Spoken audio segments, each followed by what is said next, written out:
घराचे स्वप्न तुमचे, जबाबदारी आमची। Satelkar builders and developers Kankavli railway station लगत साकारत आहेत समर्थ साई रेसिडेन्सी, 6 मजली इमारत, पोद्दार इंटरनॅशनल स्कूल अगदी हाकेच्या अंतरावर, 1 BHK 2 BHK फ्लॅट उपलब्ध।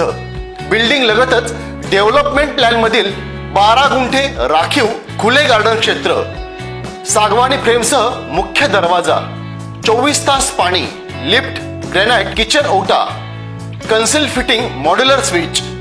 संपर्क 9420 73 94 18 आणि 8605 74 10 30। काल जाहीर झालेल्या महाराष्ट्राच्या राज्याच्या अर्थसंकल्पामध्ये सिंधुदुर्ग जिल्ह्याला 1 रुपया किंवा सिंधुदुर्ग जिल्ह्याचा भ्रमनिरास आलेला आहे।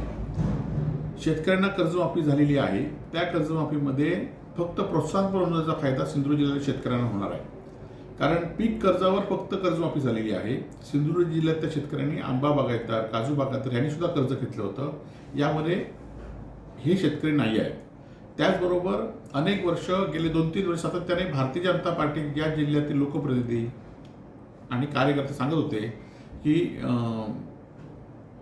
खावटी कर्ज माफ होणार म्हणून, आणि खावटी कर्ज माफ झालं म्हणून त्यांनी अनेक वेळा एकमेकांचे सत्कार करून घेतलेत। परंतु या खावटी कर्जासंदर्भात या अर्थसंकल्पामध्ये 1 रुपया तरतूद नाही आहे। त्यामुळे खावटी कर्ज माफ न झाल्यामुळे शेतकऱ्यांना काही फायदा होणार नाही।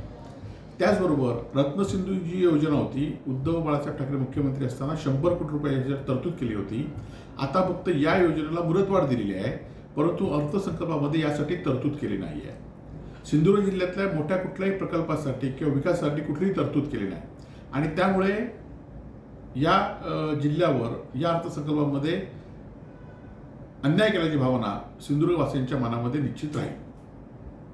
ताज्या अपडेट्स आणि ताज्या बातम्यांसाठी आजच सबस्क्राईब करा आपला सिंधुदुर्ग डिजिटल न्यूज चॅनेल।